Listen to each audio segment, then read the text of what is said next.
Yes guys, welcome to my new blog, Sri Kukke Subramanya.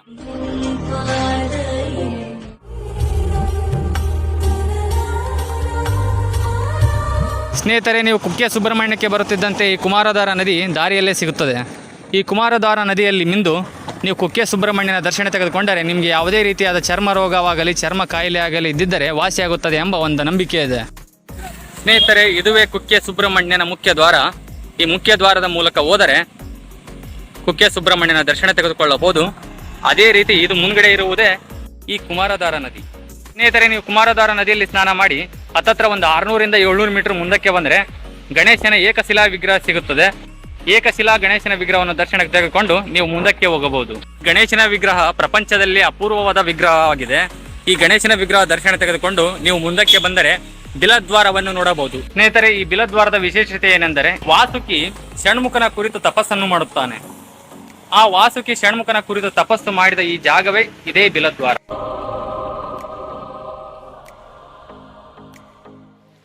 ಈ ಬಿಲದ್ವಾರದಲ್ಲಿ 2 ಗುಹೆಗಳಿವೆ. ಇಲ್ಲಿ ಒಂದು ಗುಹೆಯಲ್ಲಿ ಮಾತ್ರ ನಮಗೆ ಪ್ರವೇಶ ಇರುತ್ತದೆ, ಇನ್ನೊಂದು ಗುಹೆಯಲ್ಲಿ ನಮಗೆ ಪ್ರವೇಶ ಇರುವುದಿಲ್ಲ. ಬಿಲದ್ವಾರದಲ್ಲಿ ವಾಸುಕಿ ಷಣ್ಮುಖನ ಕುರಿತು ತಪಸ್ಸನ್ನು ಮಾಡುತ್ತಾನೆ. ವಾಸುಕಿಯ ಭಕ್ತಿಗೆ ಮೆಚ್ಚಿ ಷಣ್ಮುಖ ಪ್ರತ್ಯಕ್ಷನಾಗುತ್ತಾನೆ. ಪ್ರತ್ಯಕ್ಷನಾದ ನಂತರ ಷಣ್ಮುಖನಿಗೆ ಗರುಡ ರಾಜನಿಂದ ನನಗೆ ತೊಂದರೆ ಆಗಬಾರದೆಂದು ಕೇಳುತ್ತಾನೆ. ಆಗ ವಾಸುಕಿಗೆ ಷಣ್ಮುಖ, ನೀನು ನನ್ನೊಡನೆ ಇಲ್ಲೇ ಇರು, ಇದೇ ಕ್ಷೇತ್ರದಲ್ಲಿ ನೆಲೆ ಊರು ಎಂದು ವಾಸುಕಿಗೆ ಹೇಳುತ್ತಾನೆ. ಅದೇ ರೀತಿಯಾದ ವಾಸುಕಿ ಈ ಕ್ಷೇತ್ರದಲ್ಲಿ ನೆಲೆ ಊರುತ್ತಾನೆ. ಸ್ನೇಹಿತರೆ, ನೀವು ಯಾವುದೇ ಪುಣ್ಯಕ್ಷೇತ್ರಗಳಿಗೆ ಹೋಗಿ, ನೀವು ಯಾವುದೇ ದೇವಸ್ಥಾನಗಳಿಗೆ ಹೋಗಿ, ನೀವು ಅಲ್ಲಿನ ಉಡುಗೆ ತೊಡುಗೆಗಳನ್ನಾಗಲಿ ಅಲ್ಲಿನ ಆಚಾರ ವಿಚಾರಗಳನ್ನಾಗಲಿ ನೀವು ಪಾಲಿಸಲೇಬೇಕು.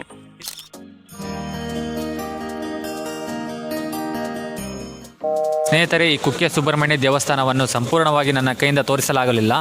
ಏಕೆಂದರೆ ಒಂದು ಇಲ್ಲಿ ಧಾರಾಕಾರವಾದ ಮಳೆ, ಇನ್ನೊಂದು ದೇವಸ್ಥಾನದ ಆವರಣದಲ್ಲಿ ಮೊಬೈಲ್ ಬಳಕೆಯನ್ನು ಸಂಪೂರ್ಣವಾಗಿ ನಿಷೇಧಿಸಲಾಗಿದೆ. ಆದರೂ ಸಹಿತ ದೇವಸ್ಥಾನದ ಕೆಲವೊಂದಿಷ್ಟು ಮಾಹಿತಿಗಳನ್ನು ನಿಮಗೆ ತಿಳಿಸಿಕೊಡುತ್ತೇನೆ.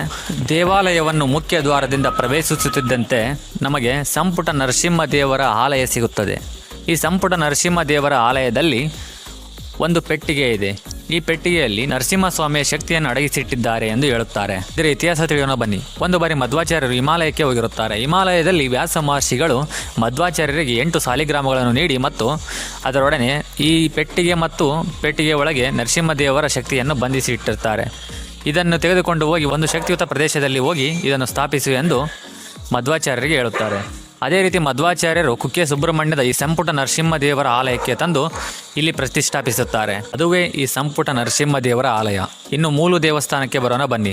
ಇಲ್ಲಿ ಮೂಲ ದೇವಸ್ಥಾನದಲ್ಲಿ ಮೊದಲು ಶಿವ, ನಂತರ ಆದಿಶೇಷ, ಅದ ನಂತರ ವಾಸುಕಿ, ಅದರ ಮೇಲೆ ಷಣ್ಮುಖನಿದ್ದಾನೆ. ಇಲ್ಲಿ ಮೂಲ ಗರ್ಭಗುಡಿಯಲ್ಲಿ ಜನಸಾಮಾನ್ಯರಿಗೆ ಯಾರಿಗೂ ಪ್ರವೇಶವಿಲ್ಲ. ಏಕೆಂದರೆ ಗರ್ಭಗುಡಿಯಲ್ಲಿ ವಾಸುಕಿ ಇದ್ದಾನಲ್ಲ, ವಿಷಗಾಳಿಯನ್ನು ಬಿಡುತ್ತಾನೆ ಎಂದು ಜನರಿಗೆ ಯಾರಿಗೂ ಇಲ್ಲಿ ಪ್ರವೇಶವಿಲ್ಲ. ಏಕೆಂದರೆ ಜನಗಳಿಗೆ ಆ ವಿಷಗಾಳಿಯನ್ನು ತಡೆದುಕೊಳ್ಳುವ ಶಕ್ತಿ ಇಲ್ಲ ಎಂದು ಇಲ್ಲಿ ಸಂಪೂರ್ಣವಾಗಿ ಇದನ್ನು ನಿರ್ಬಂಧಿಸಿದ್ದಾರೆ.